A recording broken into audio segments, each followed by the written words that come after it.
Hello everyone, Alistair Gold here. Welcome to this week's meeting of the Oliver Skipp Appreciation Society.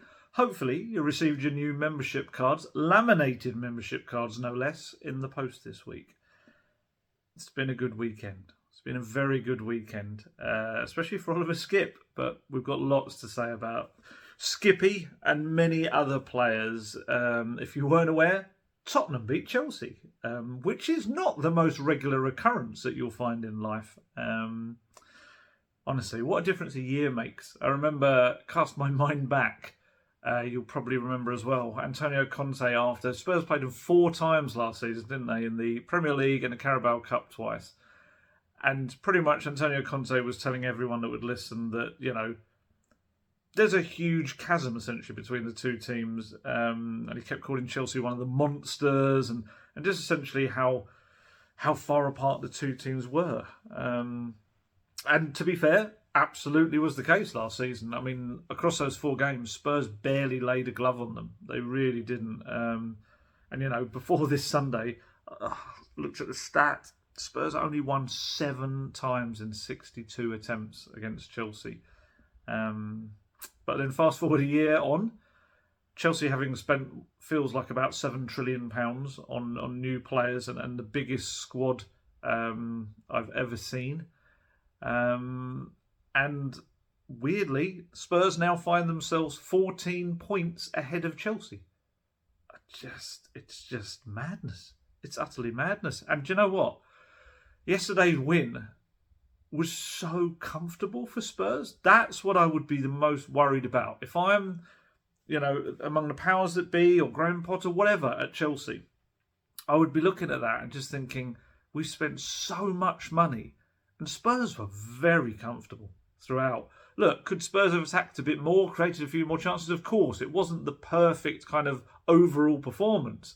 But in terms of the compactness of Spurs' solidity, and just how in control they were. Yes, they gave up a bit of the possession to Chelsea. Chelsea had 50-something, Spurs had 40-something possession. But Chelsea never... Yeah, I spoke about not laying a glove on Chelsea last season. That was Chelsea yesterday. They really, really were poor. And I was speaking to some, I know, obviously, some of the Chelsea reporters, and I was saying to them, you know, watching Chelsea felt a little bit like sometimes when we've seen Spurs players going through the motions in the past, and that's a worry for Graham Potter. And I think Graham Potter is a really good coach. Just, you know, you heard me say it before, project manager in a win now club. It was always going to be a very difficult combination, but yeah, the players just looked like they were going. This is a derby. And Spurs were up for it. Every player knew what they were meant to be doing, and they gave everything. And that's, especially in a derby, that's what you got to do. So yeah, very good Saturday, and it wasn't the way it was meant. Sorry, very good Sunday. It wasn't the way it was meant to go. I mean, I must admit, it completely slipped my mind until I was told before the game. Spurs had not scored a goal in the Premier League at the Tottenham Hotspur Stadium against Chelsea since it opened. I mean, that's just ridiculous. I didn't realise that. But how wonderful. The way that duck was ended was Oliver Skipp smashing home his first ever goal for Tottenham, a senior goal for Tottenham. It's about 20 yards out. Obviously, Kepa could only palm it onto the crossbar. I was watching some of the interviews afterwards. I've got some of the quotes that Skippy came out with in various interviews he did. And I really felt he did himself down. He's so modest. He really is. You know, he got the Man of the Match award after from Sky, and even the photos I've seen of him holding that, it's almost like he's like, I shouldn't really be holding this. But when he was talking about his goal, he was talking about, you know, I sliced across it. It wasn't the cleanest of hits. It was exactly the kind of hit that was required. And we were all shocked, to be honest, because it came almost from the second half kickoff. I think the ball went back. It was pumped long, knocked on. Richarlison played a really nice ball to Kulusevski, who turned, played Emerson. Emerson's shot was saved, really poorly half cleared to Skipp, who I cannot remember who his man was now. But again, showing that derby desire, which, let's be honest, Skippy shows this in every game, beats his man to the ball. And he kind of hit one of those shots where you do cut across it And it was brilliant. We'd barely had time to kind of settle properly to start writing up our stuff for the second half. And there it was. And a terrific celebration as well, which we'll have a little chat about as well. I saw this stat as well. The 160th different player to score for Tottenham in the Premier League, apparently, Skippy. Because we all know football was only invented once the Premier League came along. And then it was quite fitting, I guess, that the second goal came from another homegrown player, academy product of Tottenham. Probably, let's be honest, the most successful academy product of all, Harry Kane. Close range finish, which at the time I just thought, it's another Harry Kane kind of knocking it home at the back post. He's got away from his man. But actually, when I watched it back, the finish is not as easy as it originally looked. He kind of has to go behind him and also do a flicked, hooked volley behind him. It's one of those, it's not the most complicated finish in the world, but it's actually more difficult than it initially looked. It's not the absolute cut and dried finish that you would think it would be. And I still have no idea how the most dangerous striker on the pitch was left to just wander in there. Looked like Raheem Sterling, weirdly tasked with marking him, kind of looked at him and went, this isn't happening. And just kind of let him go. It was a strange pairing in the first place. Obviously, early in the game as well, Thiago Silva had gone off for Chelsea, and that's actually Harry Kane kind of involved. Absolutely accidental, kind of fell on him. Clearly looked like it did something to his knee. And that obviously would not have helped Chelsea at all. Silva last season was superb in a lot of the games against Spurs. There was a bit of an incident with him early on. He kind of clocked Romero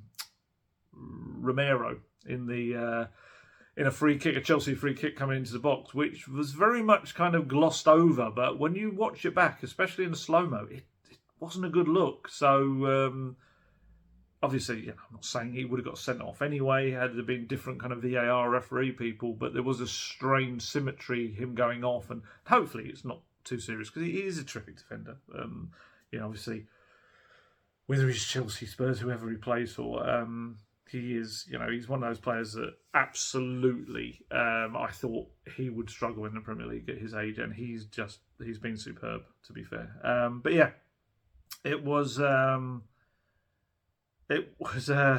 guess we got Skippy and Kane scoring. It was a goal that was not only made in Tottenham, with the academy products, but kind of made in Norwich as well. Both of them had very kind of important little loans in the early stages of their career as well there.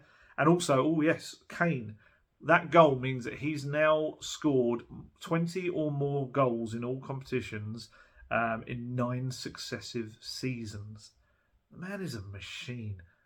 One season wonder. Honestly, it's the most ridiculous statement I've ever heard said in football. And football fans and journalists say a lot of stupid things that come back to bite them on the backside.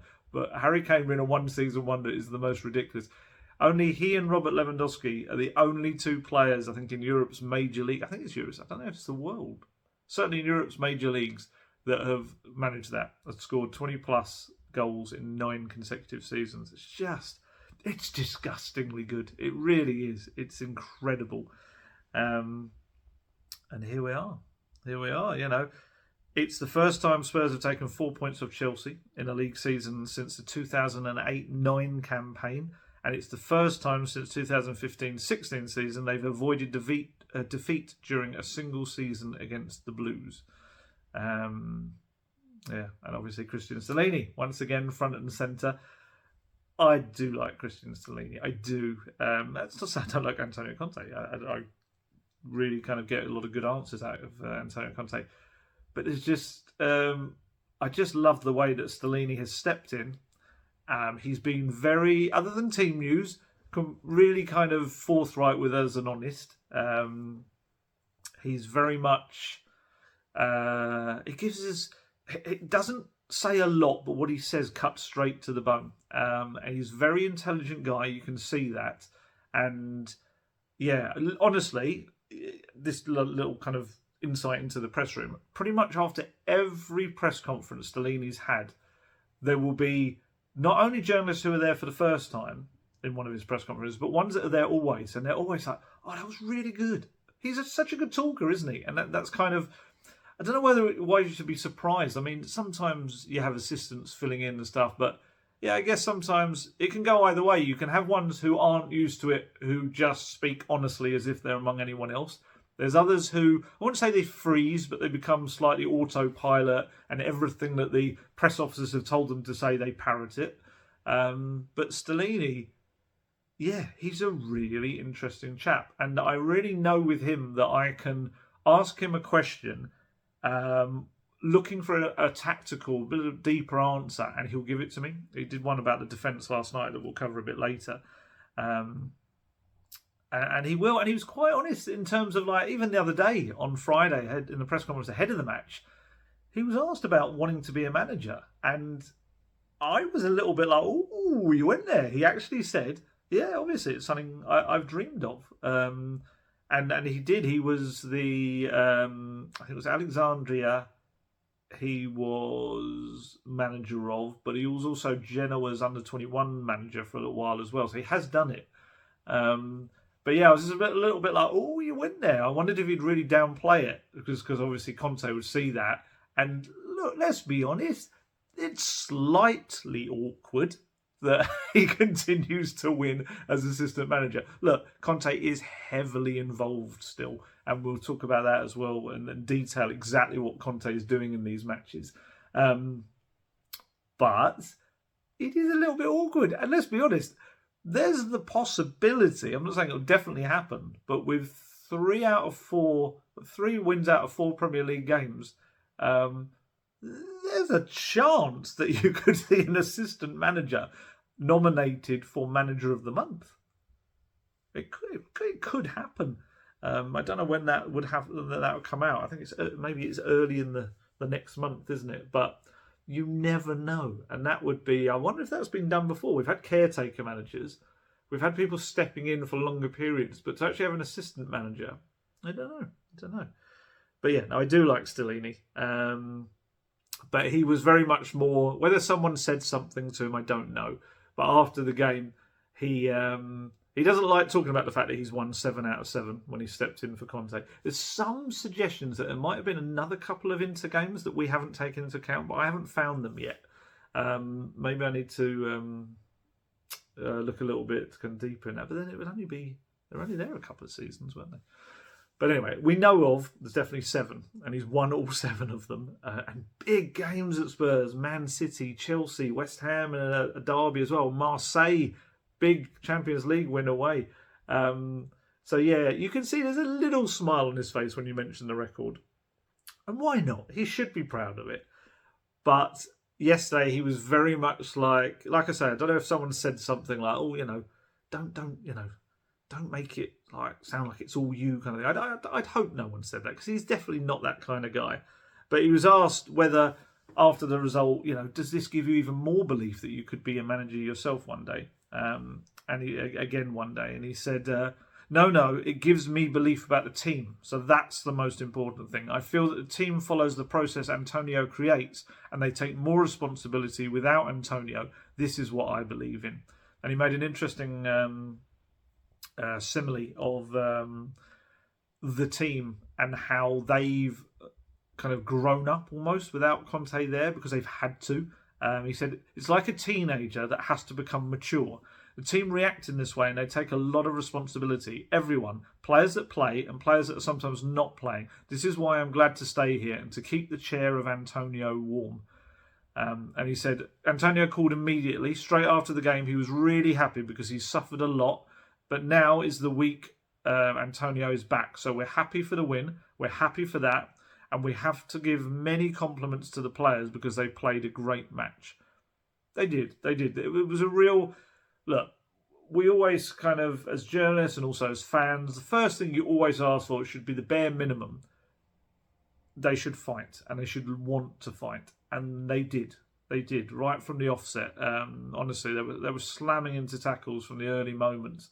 And that is, yes, I know they should do that in every game. And there's always someone on social media that says that, that's what they should do in every game, regardless if it was a derby. But we know the derbies are slightly different. There's a little bit of a different edge and atmosphere to them. And the fans are the same. The fans definitely get up more for a derby. Of course they do. It's just, they're just kind of these little special occasions when you're playing your rivals. Of course they are.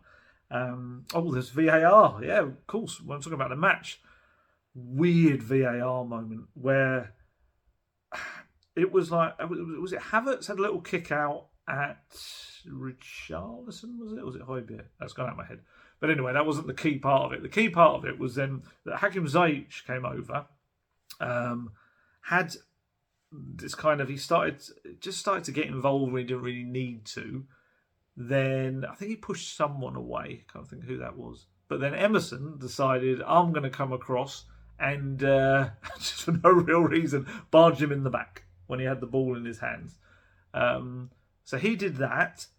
And this is all while Stuart Atwell, the referee, is in the middle of them all.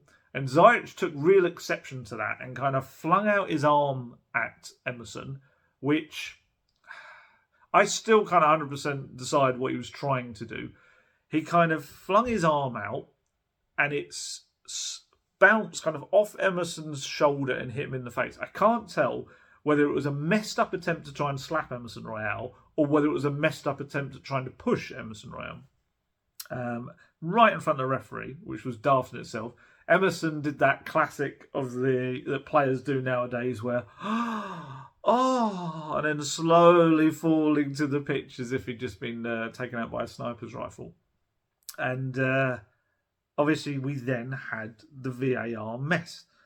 So what it looked like to us was that various players were yellow carded. Ziyech received nothing at that point. Then we could see there was a VAR check going on. Then, after about, it wasn't long into that, maybe 30, 45 seconds into that, the referee came over and red carded Ziyech. So it was a bit like, okay, well, they must have looked at the VAR and decided, yes, there was something to answer for.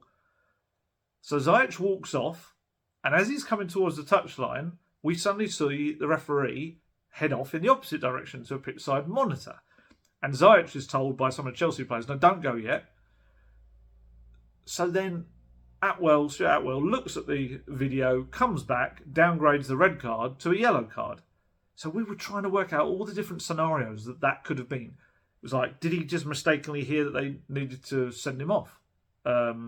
Did he realise, I haven't booked him at all, maybe I should red card him so at least I can then downgrade it to a yellow? I don't know. But then he could have booked him, really, and that could have been upgraded to a red. It was a very, very strange moment because it felt from the outside like he'd been told, yeah, it's probably a red card, and then told, well, actually, maybe we should go and have a look at it. And it was very, very messy. And so Stellini explained afterwards what he was told. He said, immediately when it happened, for me, it was clear the referee needed to give him a red card. But the referee was so good to explain immediately, and the fourth official as well, what happened on the pitch and why they needed time to take the right decision. They needed time because they first needed to understand who was the player. VAR helped find out who the player was who pushed Emerson. Also, for the referee, it was a red card. Then VAR calls him back again to check if it was violent or not. And the referee went to the screen to check this, and he decided it was not violent. So Stellini was then asked, do you believe it should have been a red card? Have you seen it? He said, I have not seen it. For me, it is fine what the referee decided because he went to the screen. Many times we discuss the referee not using the screen and the VAR is not involved. We are not lucky because every time the VAR is involved, it is against us and not in our favour. But this is only about luck, not about what happened on the pitch. I'm happy because the referee was good to explain to us and keep everyone calm. So by Stellini's example, it sounds like we definitely saw Atwell and his, I can't remember the name of the official on that side, the linesman. They were writing stuff down. They were kind of putting together their recollections of what happened. So it would seem, if that's absolutely is the case, that they knew someone pushed a hand out, hit Emerson who went down, but they weren't sure who it was. So VAR was essentially used in two instances. First, to ID that player. So once they'd ID'd that player, they then were able to brandish the red card, but then VAR had looked a bit closer at it and said, well, maybe you need to have a proper look at it. I didn't know that's how VAR could be used. It seems to me like one of those of why didn't you just look at it all in one big go rather than do it like that? But maybe there's some kind of system to it. I don't know. Recent weeks have probably made us think that that's maybe not the case. But let's be honest, in the end, it didn't matter. VAR was not what helped or hindered Spurs or Chelsea. It was a game that never really looked in doubt. But yes, Oliver Skipp, as this is the Oliver Skipp Appreciation Society, and the full session has been commenced. We have to talk about young Oliver Skipp. So there's a photo doing the rounds. I tweeted it out last night as well, of a very young Oliver Skipp, 6 years old, wearing the old Puma Spurs kit, full kit, the one with the it was all white with the mansion logo in the middle, and he's clearly about to head off and play some kind of game because he looks quite. The kit looks absolutely clean, so I'm guessing it's pre-match. And if Oliver Skipp is anything like he is now, you'd imagine that after that match it would have been absolutely caked in mud. And he looks so serious. He looks like the oldest 6-year-old you'll ever see. His facial expression is of a man far, far older than his 6 years. And I just love the fact that you've got that photo of him, massive Spurs fan, Spurs supporting family. Obviously, came to Spurs at a young age as well. And here we are, 16 years later, and he is scoring a rocket into the top corner almost, and running over to the southwest corner of the stadium to celebrate in front of 61,613 people. He didn't really know what to do. He kind of ended up doing a bit of the Kane celebration. It was like a jump in the air and punch a little bit. And then he turned around and he was almost, you could see he was almost like, is everyone going to join me? It's like he didn't have to worry. They absolutely mobbed him. They bundled him onto the floor. And they were just delighted for him because he's such a shy, modest, humble young man. Look, you've heard me talk about him for ages and what a great character, nice person he is off the pitch. As well as, you know, what I've always said he can do on the pitch once he got sharper. And, you know, his teammates were so happy for him. It was fantastic. And the crowd went mad. They were all chanting his chant, which is Give It Up, Casey and the Sunshine Band, with Oliver Skipp's name chucked in there as well. And it's very catchy. They did so again at the final whistle. He went over and kind of had a moment where he applauded them and got a big cheer, and they sang it again. And there's videos going around of all of them in the atrium in the South Stand after the game, kind of singing it as well.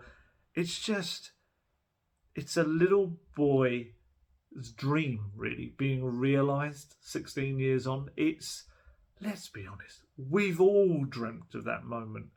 If you're a football fan and you support a club, at some point, probably numerous times, you've either dreamt at night or you've daydreamed of scoring a goal at your stadium in front of the Spurs fans. And Oliver Skipp got to live that moment. And that's just incredible. And it's just wonderful.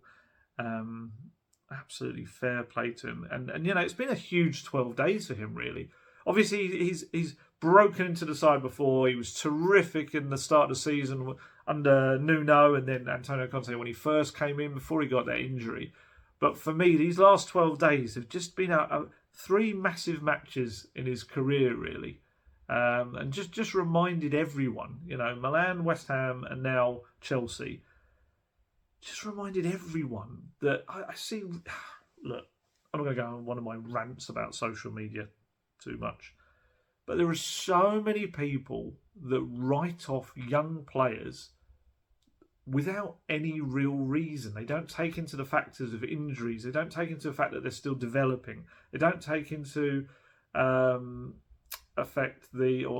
factor in that, you know, young players are going to be inconsistent as well.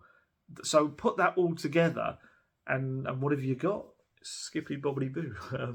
That was terrible, but I just when my brain was going in that direction.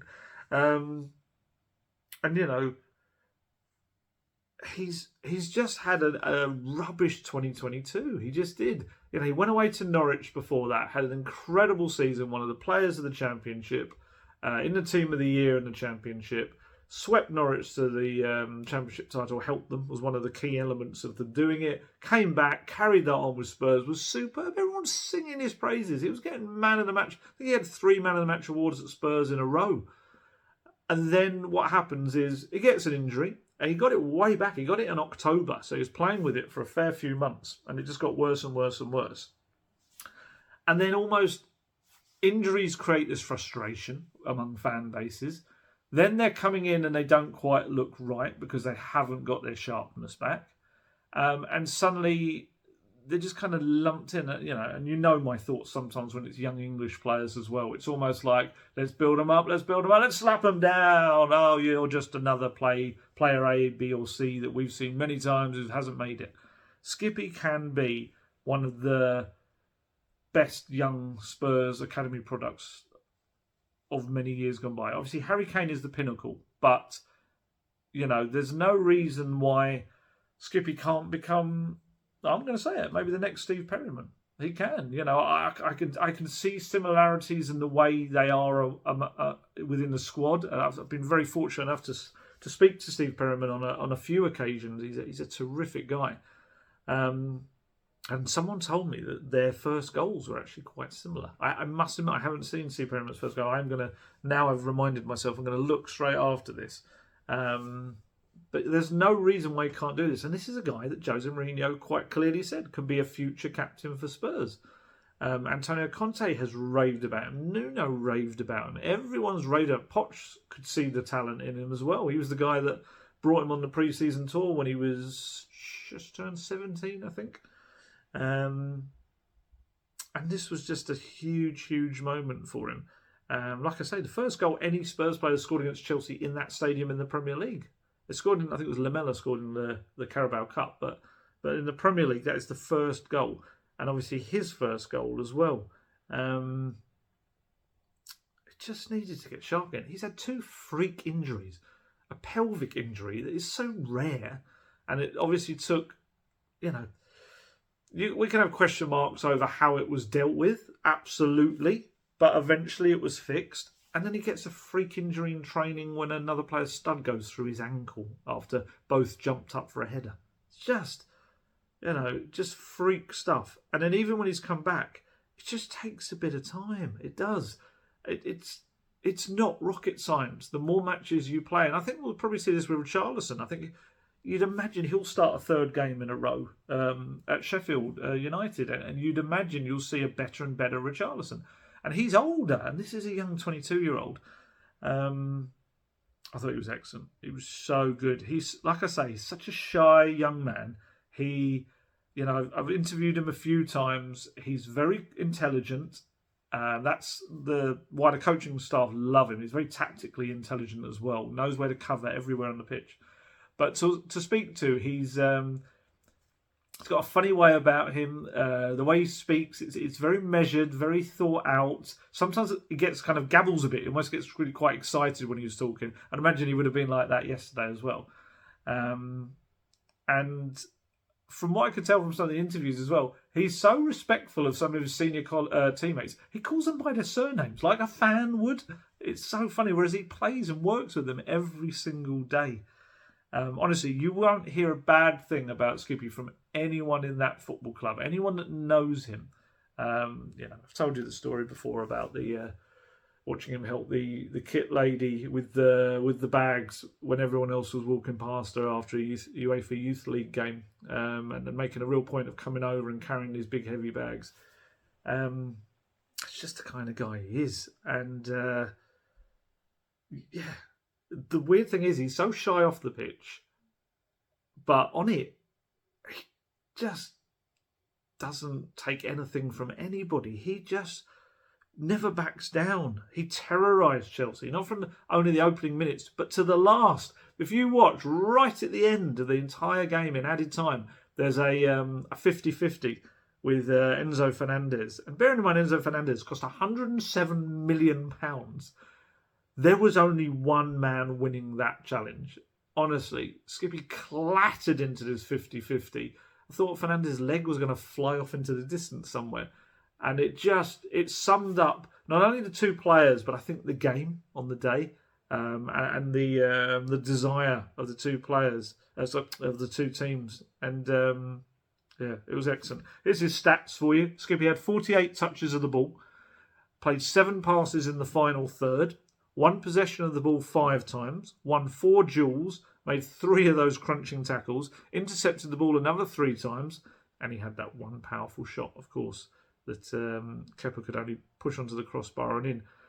Kane said afterwards, it was top quality, wasn't it? He also said, I saw a little video where he said it was a moment that Skippy would never forget.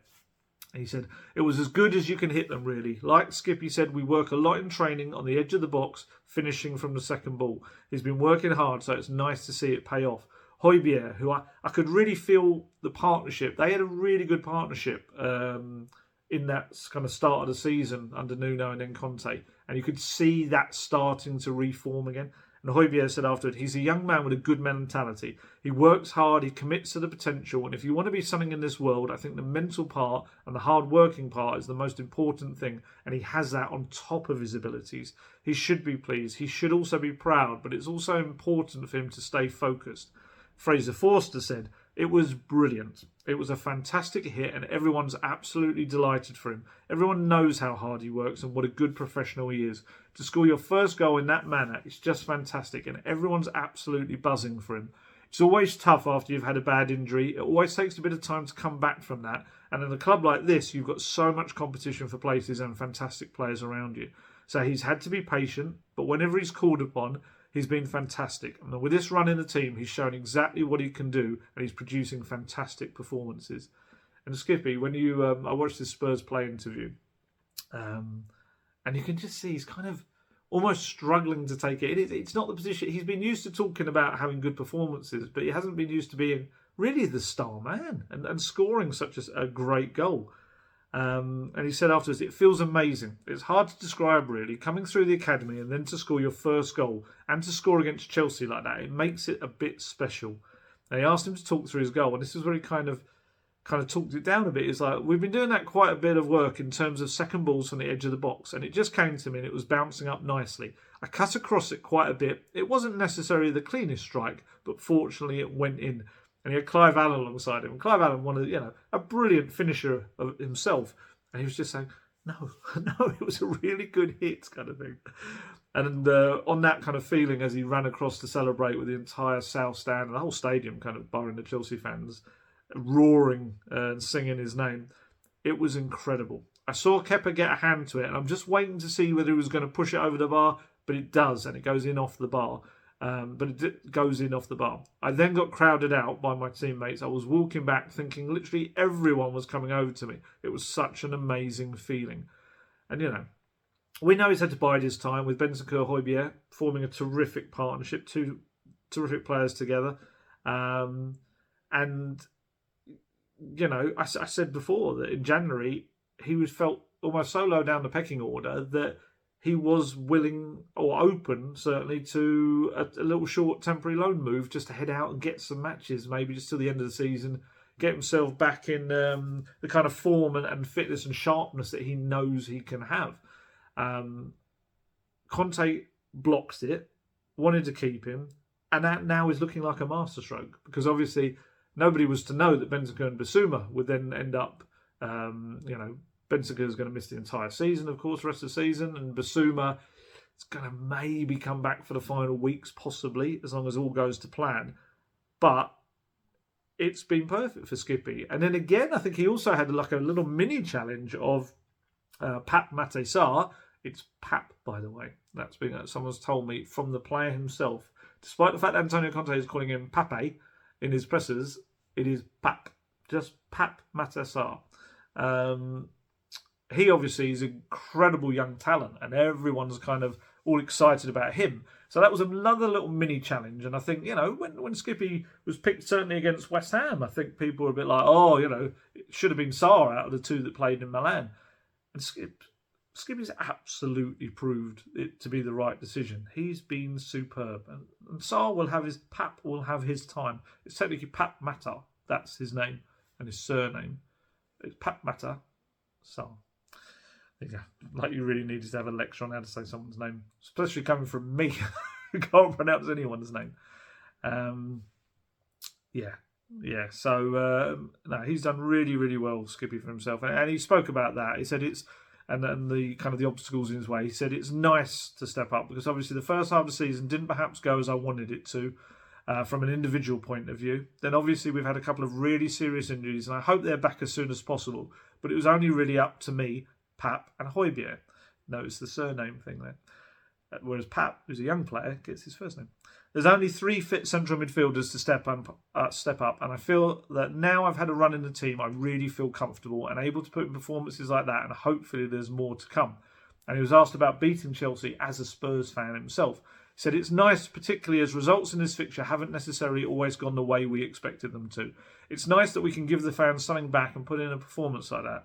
Everyone was up for it. It's a team we know. It's a London derby against big rivals of ours, and it makes it that little bit more special. Stellini said plenty on him.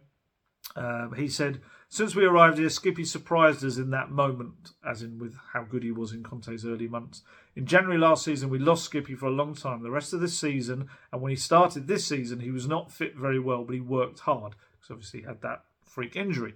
He's a great guy who works 100% every day. He needed time and the opportunity. When he had the opportunity, he showed to everyone the way and the confidence he has in himself. The confidence comes from the work he does every day. It was a great goal, and this type of goal is an important goal for us because it came from a midfielder. And when you start to play well with the ball and control the game, it's important that a midfielder arrives there. Skippy is not normally the one to do this, but he trained very well, and this moment is important for him. He deserves this type of goal. This is an example for all the academy players that are now working with a dream to try to arrive here. The players who scored today are important to show everyone that if you work well, if you work hard, if you believe in the club and in yourself, you can arrive to reach this target. It's not easy, but you have to improve yourself and you need to look at the types of player like Skippy. Like I said, Mourinho thinks he's a future captain, and that is something that is shared by a lot of people in the club. They also believe that. And sometimes other people can have their difficult moments, and you have to almost take advantage. You know, everyone goes through a difficult moment. Skippy has as well, and now this is his chance to shine. He and Pierre-Emile are going to be the two holding, playing alongside Højbjerg for the rest of the season, pretty much, as long as no injuries and no more injuries, please. At the moment, Skippy's got that shirt. And it's his really to keep hold of, and he may well say, I've had that shirt since I was 6 years old, and I'm going to keep it. So yeah, we'll see how that goes with Skippy. But that was another big performance for him. I thought he was crucial in terms of taking a lot of the pressure off of the back three. Højbjerg as well. Højbjerg worked very hard. I thought he had a good game, but obviously Skippy's going to overshadow him on this one. But the back three, they also deserve credit. Bearing in mind how little Forster had to do. What he did well. We'll talk about him very quickly. But, that back three did very well as well. Christian Romero, I feel, has been back to his best. I really do feel that. Look, derby matches do suit his style of play. It kind of, the officials in derby matches let a little bit more go because they know it's going to be that kind of game. And that kind of gives, I guess, Romero a little bit of a free pass to kick a few more people, wind them up. You can just see him like when he's not got the yellow card for a bit of a kind of a ropey tackle. He's like, I like it a lot, kind of thing. Just getting his extra kicks in there. He quite literally gets his kicks from games like that. And I actually asked Stellini ahead of the game on the Friday. I asked him about, since we'd last spoken, we spoke a couple of weeks back, Stellini and I, about how, Romero was just racking up these cards, these yellow cards, ridiculous amount of cards. And he said about how, we had to work with him on his timing in training sessions. And so I asked him on Friday, because he was so good against West Ham, and thankfully it's still topical because he was superb again yesterday, is that what you've been working on very specifically then with him since? And he said, I spoke about this with you after the match when Romero conceded his yellow card. It's about the timing and the decision he takes when he decides to tackle or not. It's important, the timing, but in his mind he has to find the timing. We work for sure in training, and in training he needs to feel the same. When is the time to go, when is the time to wait, and when is the time to respect the opponent, and when is the time to tackle. So we work on this aspect. I can only imagine he's a nightmare in training, I bet. I've seen some clips of him steaming into challenges. Reminds me a bit like Eric Lamela, his compatriot. Oh my goodness, the players used to hate playing against him in training. They'd all have to wear shin pads because they knew he trained as he played, like a bit of a madman. And I get the impression Romero is probably very, very similar. Yeah, it's interesting that Stellini said when is the time to respect the opponent. For old Kai Havertz, he did not feel that respect. You've probably seen the moment where Romero just so nonchalantly nutmegs Havertz as he's coming towards him and knocks it to Emerson, and it was right in front of the South Stand and just got this huge kind of noise from them. And like I say, another game without a booking, and he was as near flawless, really, as he could be. And bearing in mind, Chelsea, while they might not have a striker type, they've had a lot of players with quick, tricky feet and who could change up their pace quite easily. Sterling obviously was up against him a lot and quite easily could have brought any of them down, but he didn't. His timing was really, really good. He made 5 tackles during the game, 2 clearances, blocked 1 shot, won 2 aerial duels, and he was so dominant. He was. But you know what? He wasn't alone. And I know this isn't fashionable, but Eric Dyer, the much maligned Eric Dyer, again, I thought, after a few recent games, I thought he was near perfect alongside him as well. I do feel like with Eric Dyer, it's about just keeping it simple. When he kind of, in the words of Han Solo, he gets delusions of grandeur. He will try and do too much sometimes. He'll cover areas of the pitch he doesn't need to cover. He will try to be like a quarterback for the team. And for me, that's when he makes mistakes. When he's caught out of position and then his focus goes and he makes silly errors. And I feel like when he just trusts that his teammates around him are going to do the right thing, concentrates purely on his own game, that's when he's a very effective centre-back. That's when he gets all the praise from, Pochettino, Mourinho, Conte, Nuno, all of them at some point have absolutely raved about him and it got him back into the England squad as well. And I think when he's trying to not just be a simple centre-back, that is when he does. He makes mistakes. And that's what leads to criticism. And that's what leads to, the stuff he gets on social media and things like that as well. But he was very good. He was, again, in a tough match, as he was in these other big recent games. He made 6 clearances yesterday, more than anyone else on the pitch, won 3 aerial duels, blocked 1 shot, and only had to make 1 tackle because he stood up well against people. Not to the degree of backing off like he did against Leicester. But, It's, I think having Romero alongside him is good for him as well. I think he knows that he doesn't have to get across to that right-hand side. Obviously, it was Tanganga against Leicester, wasn't it? So he didn't feel like he had to cover. And then I guess when you've got Longley and Davies working well together on the left-hand side, he doesn't really have to go there. So just do his job. And that's when he's at his best. Obviously got assist as well. Jumped up for Son's perfect, lovely corner from Son. Headed it on to Kane. This is his 268th goal for Spurs. I forgot to mention that earlier. I did wonder whether there'd be more made about the fact that he was kind of leaning all over Mason Mount as he did it. But then it's one of those where looking at it back, Mount himself was leaning backwards rather than almost going for the header. Perhaps that created that scenario where he's kind of having to hang over him in a way. But yeah, didn't matter in the end. Wasn't looked at or considered to be anything iffy about it. And Clement Longley, I mentioned him. 2 tackles, 1 interception. I think he was less of a showy performance, but he did link up well with Davies. They are quite good together. And that's now for the back 3, 8 clean sheets in 12 games in 2023. It's only 12 games played so far in 23, and 8 of them have had clean sheets. That's mad. What a turnaround from the team. And that was what I asked Stellini after this game about yesterday. And I asked him whether, is it because, have you been doing a lot of work as a unit? Because the players are changing less now in that back three. And he said it is more about unit work and helping each other. More than the defensive situations, it's about this. It's about transition and how quick you are to recover your position. Sometimes, like today from the start, it's about covering the space quickly, sliding and breaking the line together. We're working together. They're working together. It's more about this. See what I mean? About it's not the longest answer in the world, but tactically, the insight is so much more interesting that sometimes you would imagine you'll get from an assistant. Because they might not know how, I guess, to speak to journalists, but he's very well versed in it. And of course, Fraser Forster, I mentioned him earlier. Again, doesn't matter whether you're a 22-year-old like Skippy or a 34-year-old ex-England international like Fraser Forster.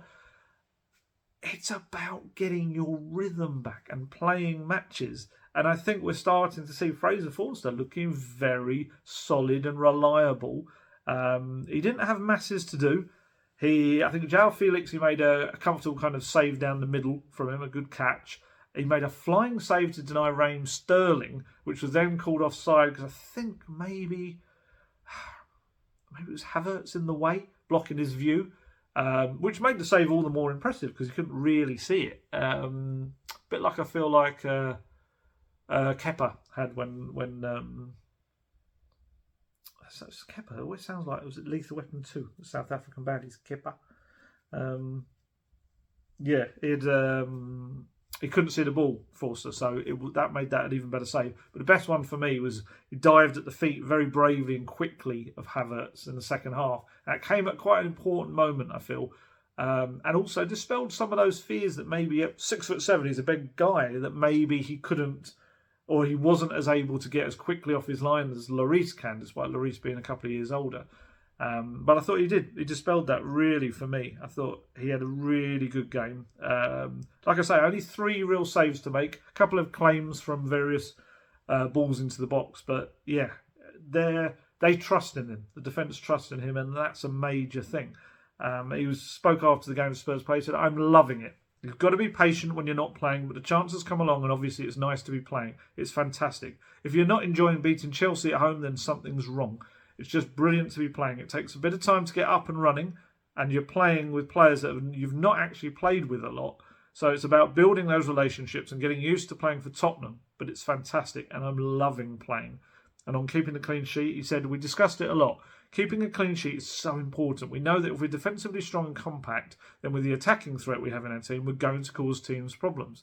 So if you're keeping clean sheets and limiting the opposition, then it's a great thing to build on, and we've been showing that in the last couple of games. Obviously, Chelsea are a fantastic team. They're having a bit of a tough spell, but they've got quality all over the pitch, and every game is very hard. Anyone can beat anyone, so it's just important that we work hard, regardless of who the team is we're playing at the weekend. It just gives everyone a lift. It improves confidence, and that's what we need ahead of this run of games we've got." So yeah, those in the centre and the man behind very much did their jobs for me. And they're finding their organisation and confidence really at such a crucial time.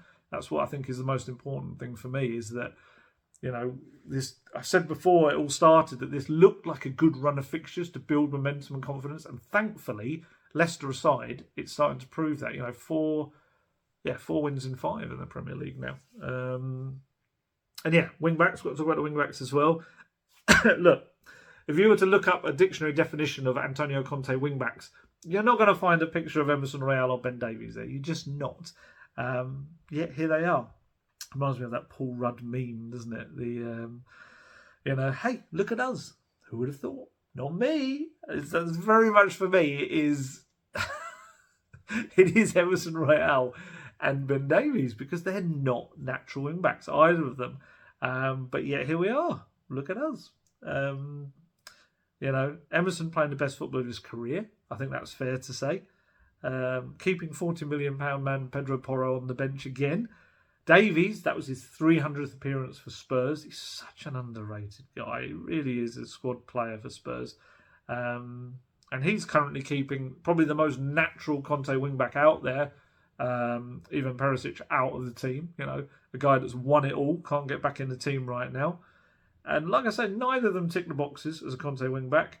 I'd say Davies does still try to get forward, and kind of his go-to thing is to sling a ball into the box, and sometimes they do come off. He can hit a very nice cross, but it's not his strength. That's not where his strengths lie. Emerson, look, he does. He gets to a certain point on the pitch, and he's like, oh, what do I do? What do I do? And he looks for either Kulusevski or Kane to just pass the ball simply off to. That's what he does. But, as I say, his attacking movement is superb.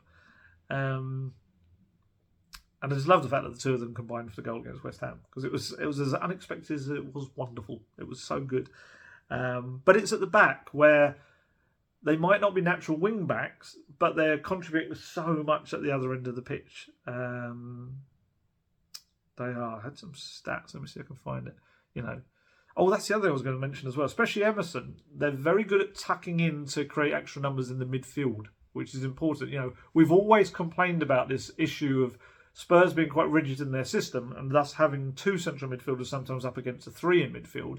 But then when you've got Emerson, especially Emerson, I'd say, tucking inside from the right, you're creating a three in midfield. And it's almost like Spurs and Conte and the coaching staff have identified, yes, okay, we get it, that is a problem, but we don't really want to change our system. Let's tweak it slightly so that we can counter that problem. And yeah, Emerson does do that. He does. Like I say, two of the most hard-working members in the squad. I've got some stats. Davies, 5 clearances, 2 tackles, and 2 interceptions, and he won 4 aerial duels, which was more than anyone on the pitch. That's the thing, he's not the tallest guy in the world, but he wins a lot of headers. I really don't think those that criticise him will ever kind of truly just understand how consistent he is, and the work rate he brings. And this is season after season.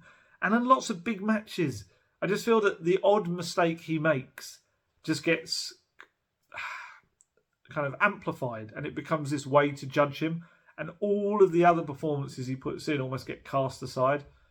Honestly, you're not going to hear me saying many bad things about Ben Davies. Yes, he'll make the odd mistake. Yes, sometimes he'll get caught out.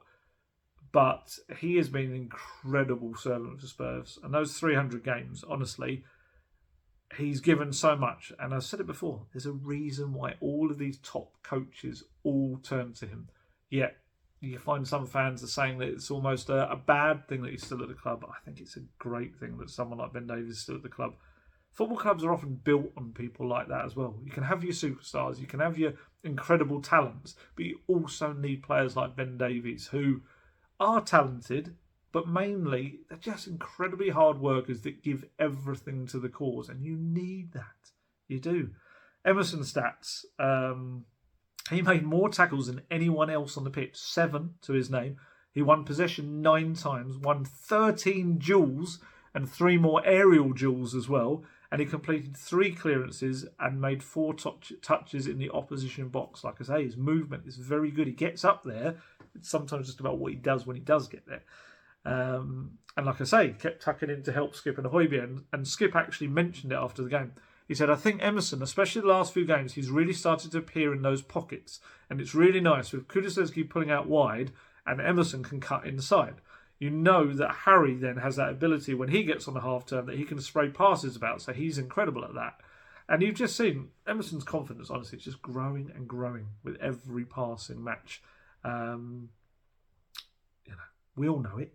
He's come a long way since that game against Leeds when he was cheered. His substitution off the pitch was cheered. Honestly, and he's kind of becoming a bit of a cult hero. He is. He set the tone. I always talk about players setting the tone in matches, and he did a perfect challenge on Ben Chilwell early in the game that got a big roar from the South Stand. And it did. It was one of those tone-setting challenges. And interestingly, the programme for the match, Emerson Royale on the front, and it had a good interview in it. So I've taken loads of stuff from that because I thought it very much gave a really good insight into him and his mentality and the way he thinks. I've always worked hard on my game throughout my time here. I know that at times it has been hard, it's been difficult, but I never lost focus on my football. I always tried to do what I always did to get here in the first place. Now, thanks to God, better things are coming my way, and that has been the case in recent matches. I think that you can see when a player is confident, he shows it on the pitch. Things come easier and they work better, and I've always been myself, the same player.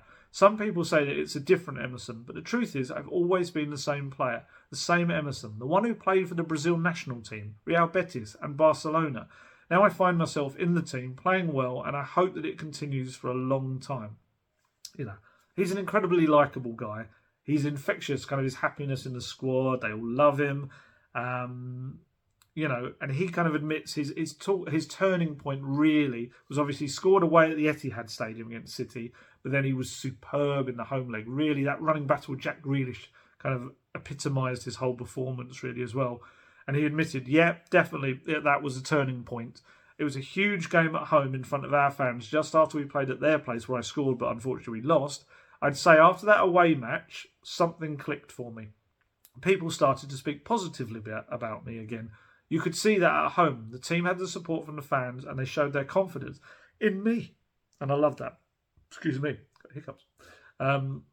Yeah, just the fact that he showed their confidence in me. It was almost like a me kind of thing. I love that. Look, he's got a really lovely relationship with the other Brazilians. Lucas is like the older statesman, looks after him a bit. And Richarlison's come in now. Richarlison's like the shyer one of the three. It's interesting. I've seen their dynamic when they were hanging around outside the press conference room a couple of weeks back, and then in the press conference room with their Brazilian social media friend that was there. The is it Instagram, TikTok, all of the above, probably sensation. And they hang out at each other's homes. They play FIFA all the time together as well. Even playing a band together as well. And it's not only the Brazilians. There's a certain Argentine who likes to kick people up the backside when he celebrates a goal, who's also been playing a big part with him as well. He said, Lucas and Richarlison, this is Emerson, Lucas and Richarlison are both incredible players, two of the best. It's a great pleasure to share the pitch with them. Richarlison has only just got here, but he already has a very important role to play. Here, Lucas is a very experienced player and he helps us a lot. Richarlison and I are quite similar in the sense that we're both young at heart. He's a young player and we get on well together. The same with Lucas, but he's more of a father for me and Richarlison. During the times that us two get annoyed, Lucas is the one to calm us down. So given that mix, I'd say that both have played an important role in helping me get to the level I'm currently at. Romero too. He has helped me a lot on and off the pitch. He's a great guy and it's an honour to play with them all. You can see that on the pitch. Romero and Emerson are constantly talking. And Romero, every time Emerson does something good, Romero is one of the first to get over to him, to kind of high five him, just kind of pat him on the back pretty much.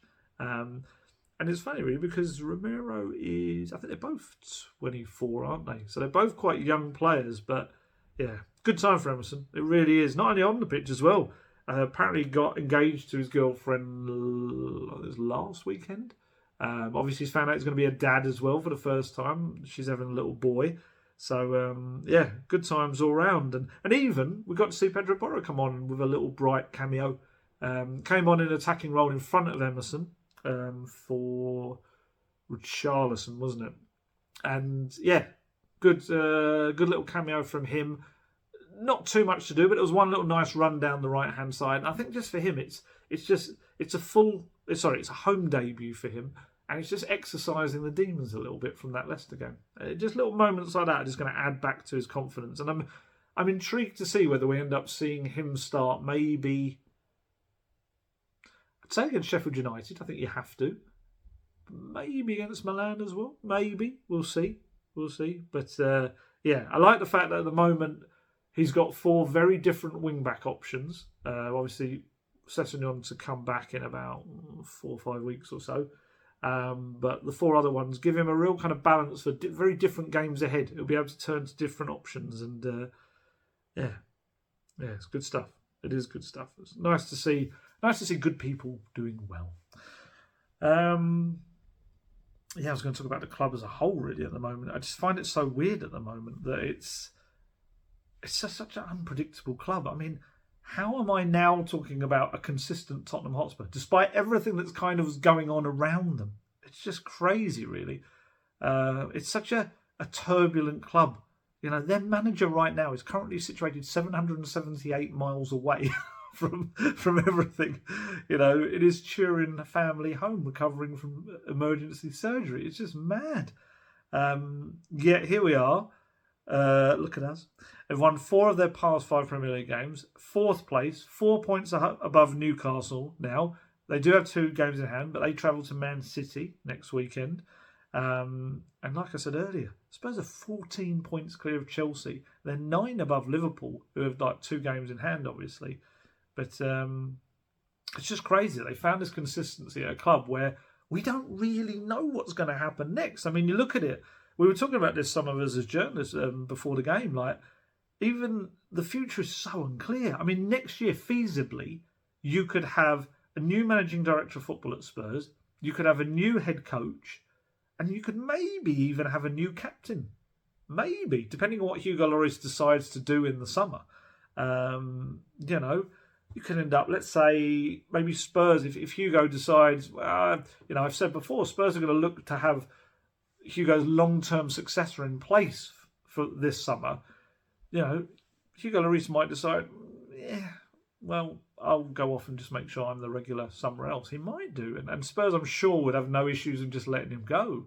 And then also you've got the flip side of Harry Kane, obviously, in the new contract. It's clearly Spurs are going to try to get him to sign a new deal, and Harry Kane's open to those discussions. So Spurs surely throw everything at that, and you'd think make the point of you will become the next captain. It will be yours. I mean, he's obviously captaining the side now with Lloris out. It's kind of obvious, really, in a way. Like I said on the goalkeeper stuff, I've said many times now since back in December that the idea is to get Lloris's replacement. I did a piece this week. If you didn't see it, spoke about some of the names that I know are on their shortlist. So you've got the Valencia goalkeeper, Georgi Mamardashvili. I remember mentioning him before and not being able to remember his actual name. So Mamardashvili.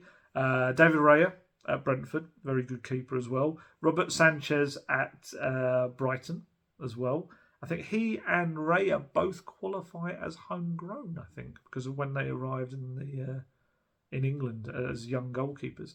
Mike Magnin, AC Milan, who I think is back now, so he'll be back for the second leg as well. I know they've also looked at some older keepers in recent seasons. Emiliano Martinez, which would be an interesting one. He's a former Arsenal guy, but obviously we'll know Romero very well. Jan Oblak from Atletico Madrid as well is another one of the older players. They've looked at homegrown options. There's Dean Henderson, definitely I know they've looked at. Jordan Pickford was another looked at. Obviously he's now signed a new contract at Everton. I mean, Mamardashvili is the one I keep hearing. He's only 22 years old. Yes, he did sign a new contract in September, I think it was, a long one until 2027, with a €100 million release clause, £88 million that is roughly. But Valencia got financial problems, and that does mean that you'd imagine a far lower valuation really exists for him. And obviously Valencia down near the bottom of the La Liga as well, so we don't even know what they're going to be like next season, what league they're going to be in. So yeah, maybe he's one to keep an eye on. But like I say, there's a few on that list, and there'll be others that I'm not aware of. Obviously, Myler, Leeds is often linked with Spurs. And I saw last week that Altay Bayindir, the Fenerbahce keeper, was also linked to 24-year-old free transfer.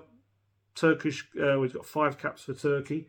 Sounds like a Tottenham kind of deal, doesn't it? Let's be honest. I know the Italian media are always linking Spurs with Alex Meret, the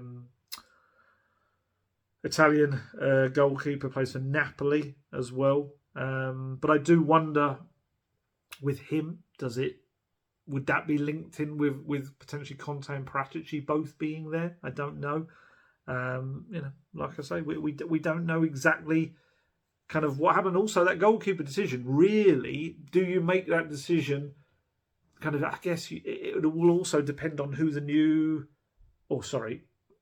if Conte were to go, who the new head coach would be. Because if Conte is in, Conte will want a certain goalkeeper. Goalkeeper is such a crucial position. He said it before that you'd want your manager to pick that person for that position. And obviously, if he does decide that he wants to head back to Italy or whatever in the summer, then yeah, maybe that you wait until the new man's in place before you decide exactly who you're going for. So yeah, like I say, Paratici, I don't know what's going to happen there, honestly. Like I said before, club bracing themselves for UEFA and FIFA potentially expanding his 30-month Italian ban further across the globe.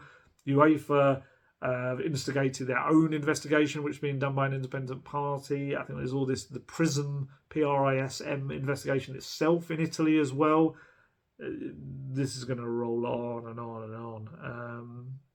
And, you know, you do wonder whether it gets to a point when it would make it difficult for Paratici to continue in his role. We shall see. As I've said, certainly not in that dugout anymore. He's up in the director's box, very much kind of out of view. I'm sure that's a personal thing, just to not be the centre of any attention whatsoever, I guess. Up there with Daniel Levy, who... do you know what? I'm really annoyed. I looked through there's 52 pages. As I mentioned in the last video that I was going to start looking through. The 52 pages of the financial results were properly released. I looked through it. It's a pain in the backside because it's published as like it's like a JPEG format. I don't even think it was a PDF. Maybe it was. Can't remember. But it was either way. You couldn't just access the text. And so I couldn't search for various terms. I really was actually having to read 52 pages. And I really annoyed myself because I did little pieces on the fact that they said that, you know, the hotel behind the South Stand and new homes are going to be constructed when appropriate. There were some little interesting bits and pieces. And I completely missed on first glance that they also mentioned that Daniel Levy had a pay rise in there. And it was Matt Law from the Telegraph. Obviously, either he picked it out or someone picked it out and he wrote a story about it. But it's there in black and white. So it said that he received, well, they say it's the highest paid director. But yes, the highest paid director is the chairman. It's Daniel Levy. It says that the highest paid director had a salary of $3,265,000 in the past financial year up to 2022. And that was compared to the one in 2021 of $2,698,000. So that's 1,000. So that's a pay rise of $567,000 from 2021 to 2022. So look, I'm sure if you asked the club, they would probably argue. I haven't asked the club because it's there in black and white. I don't really need any kind of confirmation of it. But the club would probably argue, look, that was after a year where Spurs got back into the Champions League on the pitch. They got fourth. I guess Levy could claim, he appointed Conte eventually, at the second time of asking.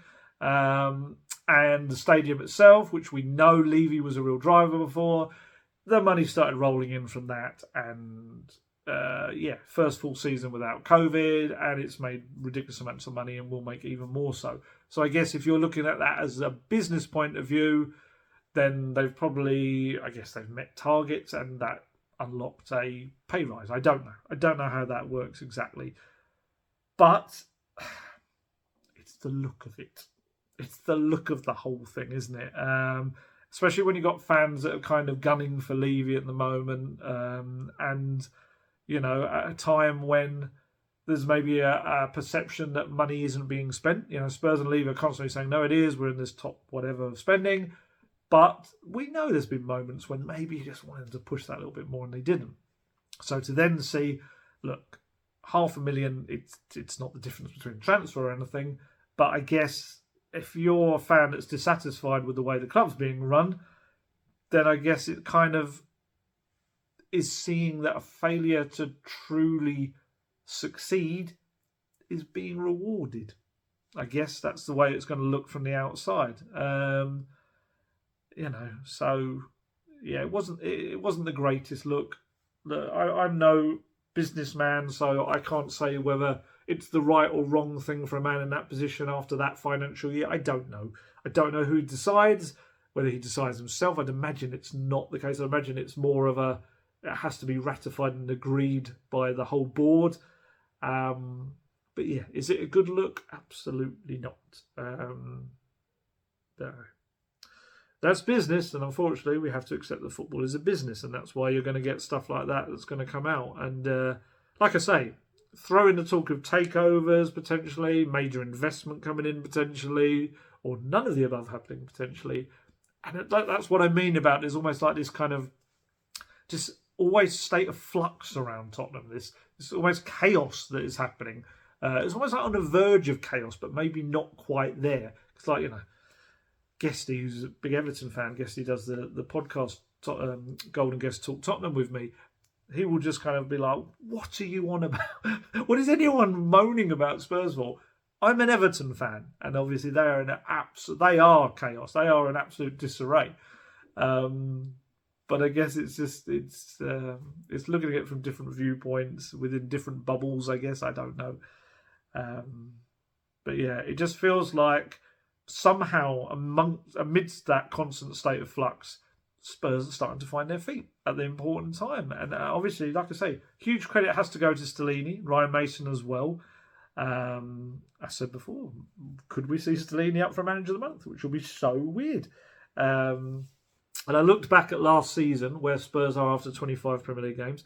They're 3 points above where they were last season, which after this season you would not have expected, but that is the case. They're 3 points above. They've scored 11 goals more in the Premier League than they had at this point last season, although they have conceded 3 more as well. I noticed Conte wrote on Instagram, come on you Spurs, and congratulations to my entire staff. Because his staff and players, they've absolutely responded to the challenge of working without him. And look, Conte is a man who loves pressure, so I'd imagine he'll feed into the fact that if he comes back and Spurs, let's say, lose a game or two, all eyes are going to be on him. And it'll be like, well, Christian didn't lose. And it's going to be that kind of thing. So it's quite an interesting dynamic that's been created. And I noticed there was a Brazilian media, spoke to Richarlison afterwards. Half the quote came out at first. Now we've had probably the full quote. Apparently Richarlison joked, a bit of a mischievous smile on his face. He was like, Christian, yeah, it's worked with him in charge. Now the pressure is on Conte. And he did like a big smile. But he said, but yes, but all the work is Conte. He talks to Christian and he gives us the work. So yeah, that second half was quite crucial to the context of that. At first it sounded like a bit like, whoa, and you can just imagine Richarlison, Conte come in and go, yeah, you're back on the bench, mate. But it wasn't. There was more context to it. Because it's true. Conte's been so, as fully involved as one can from across the other side of Europe, being Southern Europe. He sent videos every single day of all the training sessions. He absolutely pores over them all, studies them closely, looking for issues, highlights, then discusses it with Stellini, speaks to Stellini 3 to 4 times a day, sometimes at night. Yeah, and he speaks to the players ahead of the game as well. And during the game, we could see yesterday, Stefano Bruno, one of the fitness coaches, and Mason kept coming out and like speaking in the ear of Stellini. You can only imagine that's Conte from Turin going, I want this, I want that. And we know that they can't even make a substitution without asking him first, or maybe he suggests it. So it's a nice idea. It's a romantic idea, I guess, to suggest that Stellini has come in and he's been the saviour. But it very much sounds like he is doing Conte's bidding. He is following his blueprint. Even more so now, the better and better Conte feels. Then he rang to speak to the players afterwards. Conte did a FaceTime call. Skippy said he had a video chat with him afterwards as well, so that's terrific. And actually, Pap Matar, I've got to get myself out of the habit of that. He spoke to Sky about the absence of Conte this week. He said, there aren't, in recent weeks, there aren't too many differences as they've worked together for a long time, Conte and Stellini. For me, there's no difference in the manner in which they work as it is the same methods. We're working well and we have a coaching team that operates well whether he is there or not. It's just like it normally is. The group continues to work in the same dynamic and we want to finish as high as we can. So, Stellini said afterwards, feels like this is the week that Conte comes back. He wasn't able to say, he's still unsure whether it will be for the Sheffield United match or whether it will be for Wolves away on Saturday. To be honest, Stellini was already slated to be doing media duties before and probably after the Sheffield United game. He's been doing that in domestic cups this year, so it's no like conspiracy theory. he was going to do it. The only time he didn't do it after a domestic cup match was Forest, because it was such a poor defeat in the Carabao Cup. I think Conte kind of felt he shouldn't have to. That's not fair to leave that on Stellini. So you are you're probably going to me are going to have to speak to Stellini whether Conte is there or not at Bramall Lane. We're going to have to make changes for the Sheffield United match. I would imagine it's one of those. It's difficult, isn't it? You want to give players minutes who really need them, because you're going to probably need them in this busy run coming up. But you also mustn't underestimate Sheffield United, who I think they beat Watford at the weekend, kind of got back into their groove after a couple of defeats. They are second in the Championship. They're going to be no pushover whatsoever. It's going to be a very difficult match in a noisy atmosphere as well. So you've got to kind of decide how far you can change things up. Like I said earlier, Richarlison could make a third consecutive start. Yesterday, I felt what he lacked in quality, he kind of made up for with a real willingness to fight for and scrap for everything. We know that's what he brings anyway. But honestly, there was so many times when I saw him almost in a left-back role, coming back and helping defend and helping out either Davies or Longley. Whoever had gone forward, he kind of came back to cover them. It was very good. Actually, I got his stat. He made 5 tackles, which for an attacking player is mad. It was only second only to Emerson on the day. And I really liked the fact that he looked absolutely gutted. Despite the fact he was coming off in the 89th minute. He put his shirt over his head. Guess always told me this, and anything I've read about Richarlison has been the same, that he hates coming off the football pitch with a passion. It just doesn't matter if there's an absolute reason for it. And here we are, just before the end of normal time, and he's still annoyed. It may be that he was coming off, but it may be that he wanted to contribute more attacking wise and he wasn't able to. He kind of pulled his shirt right up, and his eyes were all, I'm sure they were wet from exertion. It wasn't like he was crying or anything, but yeah, I think he knows, look, he's a £60 million signing. The fact that he's only scored in one match this season is not good enough. It's not. Obviously, there was 2 goals against Marseille, wasn't it, at home? So not scored in the Premier League. Yes, he's had injury absences. Yes, he needs to get his own rhythm, but that's not good enough. For a 60 million signing, of course it's not. It isn't whatsoever. So yeah, hopefully, I think the Sheffield United game will be a good game for him. You'd imagine plays Sonny as well. Maybe Danjuma gives Kane and Kulusevski a rest, plays Richarlison through the middle. Obviously Sonny, another game on the bench. He came on, he looked a threat again. Another game where he's looked against a stretched defence, he looked good. A lovely set piece, corner, flag kick, if you're going to call it that. And yeah, there's such different players, Richarlison and Son. They really are. It's like, I've said it, I think, last week. Richarlison's like a blunt instrument that you kind of batter defence with, whereas Sonny is probably more refined, and he kind of can cut them down with his pace and the penetration he has as well. And I was looking at it, it's kind of crept up the stats, but Sonny's got 9 goals and 3 assists from 32 games. And I said it earlier before, he's the first man to admit that it's not been a good season for him by his own standards. Yet he's still rocked up with, what did I just say there, 12 goal involvements. And obviously there'll be more where he's indirectly involved. And he has had a problem in recent weeks. I know certainly there's been the odd session where he's been training away from the group, as he kind of can't push himself. But so that'll have played its part as well. And like I say, both can up playing. Kane is still having certain sessions that he's missing out on at the moment. They're managing him. And I keep getting told it's because he had an illness. Do you remember that he played with a fever against Fulham right at the end of last month? So it's a little bit concerning that he's still getting some lingering after effects a month on after having had that illness. But hopefully the fact that they're managing him through it, it'll be fine. Like I say, Danjuma needs minutes. Maybe Lucas Moura as well. Imagine maybe more from the bench, fitness-wise. He's not going to be there with the others. Then you've got to decide whether who's the midfield pairing. Because there's 2 ways of looking at this. You could say, right, well let's put Sarr and Skippy back together again. Because you can't take Skippy out after that performance. And obviously, if you can do what you did against Milan, then you should logically, on paper, be able to do it against Sheffield United. But I would say because Højbjerg missed that game in Milan, maybe he's going to be slightly fresher than Skippy, who's obviously come back after not playing a run of games and suddenly playing 3 in 12 days. Maybe he needs to be the one to have a little bit of a rest. It's funny, like the way the body works. You don't want to push people too quickly too soon. It could be that they share the minutes. Maybe one does an hour, the other does the last half hour, and then Saar gets the full game. Because this is the thing, like I say, you don't want to underestimate Sheffield United. We cannot have another performance like Spurs had at Middlesbrough last season. They were awful. Just waiting for my accreditation actually to be confirmed for Sheffield, but I'm all booked to kind of head up there. It's going to have to be a stopover because of the kickoff time, but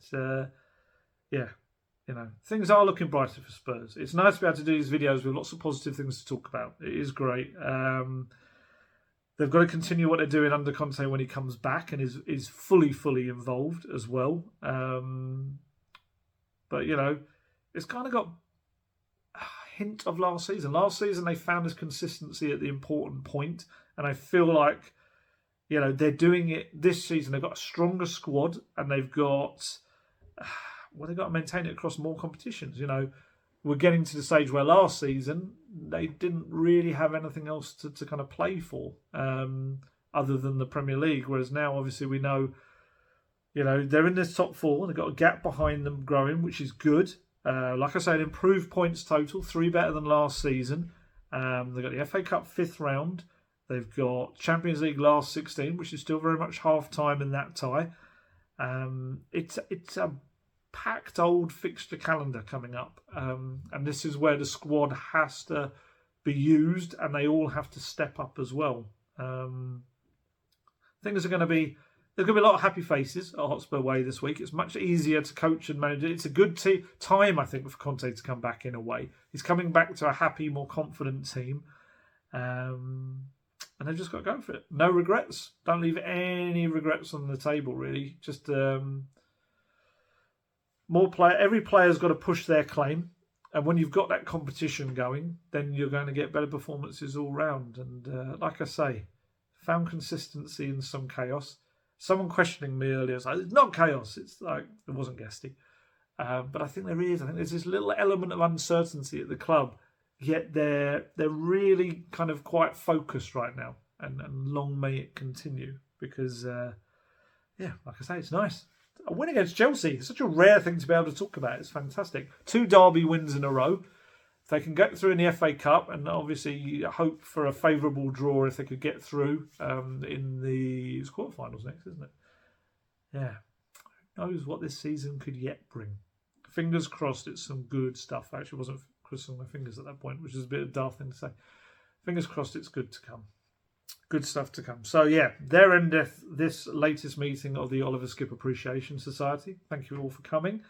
Like I say, keep hold of those laminated membership cards because I think he's going to continue to be very, very good for Spurs the rest of this season. And there'll be other appreciation societies, no doubt, that I'll be starting up. Feels like an age since I've used that one. But there you go. Right, I'm going to head off now. Got the presser with Stellini tomorrow. Heading up to Sheffield on Wednesday, and then quite quick fire. The game against Wolves comes on Saturday, 3 o'clock kickoff. Hopefully better than last Saturday, 3 o'clock kickoff. Hopefully do another video on Thursday. We'll talk about the FA Cup tie. But there you go. Time to head off. It's quite sunny outside. It is actually a day off, so I'm going to go out and try and enjoy some of that. And as always, stay healthy, stay safe, look after yourselves, and I shall catch you later. Goodbye.